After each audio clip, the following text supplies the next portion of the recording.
4 days to go until Election Day, and there has been a new twist in the battle between two states and a group of international voting monitors. The NAACP and other groups called on these folks to go out and look for folks who may be trying to, quote, suppress the vote.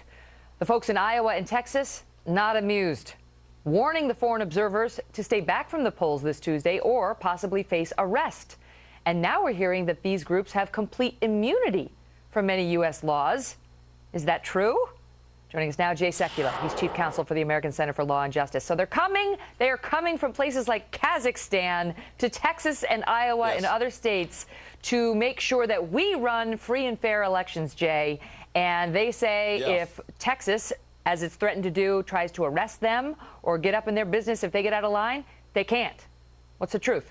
Yeah, well, that's because the State Department says there's this, basically an immunity situation, almost like diplomatic immunity. This sounds like a script from a Borat movie, but the reality is these observers from the OSCE, which are in cooperation with the United Nations, are taking a serious position of questioning the integrity of the United States electoral process. And Belarus, which is, of course, is like the last remaining dictatorship in Europe, sent a specific statement complaining about our electoral college, the way our elections are set up. And I'm going to read you the response from the U.S. mission. This is our U.S. mission responding to Belarus, a dictatorship. The United States takes seriously Belarus's concern. Really? We take seriously a dictatorship's concern about our electoral process. All 50 states, Megan, have laws that say unless you're someone that's going to cast a vote or a poll worker, you have to stay, it's either 100 feet, some states it's 500 feet away from the polling locations, unless you're approved to be there.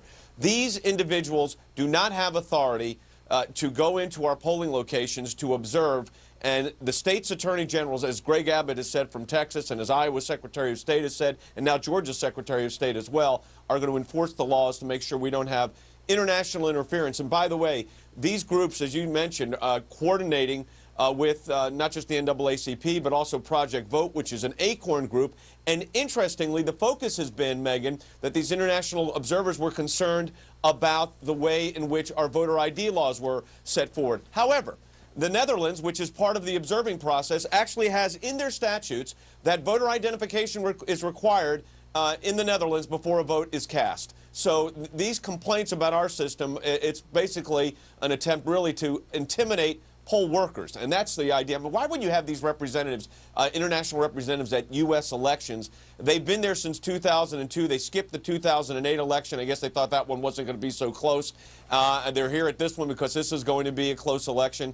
But the idea that we've got international observers here is absurd, especially when you're talking about countries like Belarus and Kazakhstan. Well, so are they going to enforce, what are they going to enforce anything? I mean, are they just going to sit there like, this is not the way we do it in Belarus? They want to have access, Megan, to the actual voting list. They want to make sure there's this is what the UN observers are, these OSCE, which is a cooperation with the UN. They want to be able to look at voting lists. So when someone comes up and gives their ID and says, I want to vote, here it is, they want to check it also. What? That's absurd. We don't allow that in the United States of America. And the State Department's, well, there's immunity here. I said this before. Even if there was diplomatic immunity. Because I said this before. Can you just imagine, let me take you to Houston, Texas, where, our friends show up at the polling place and some guy from Kazakhstan steps in and says, you are not on the list. Okay, we're going to pick it up there when we come back.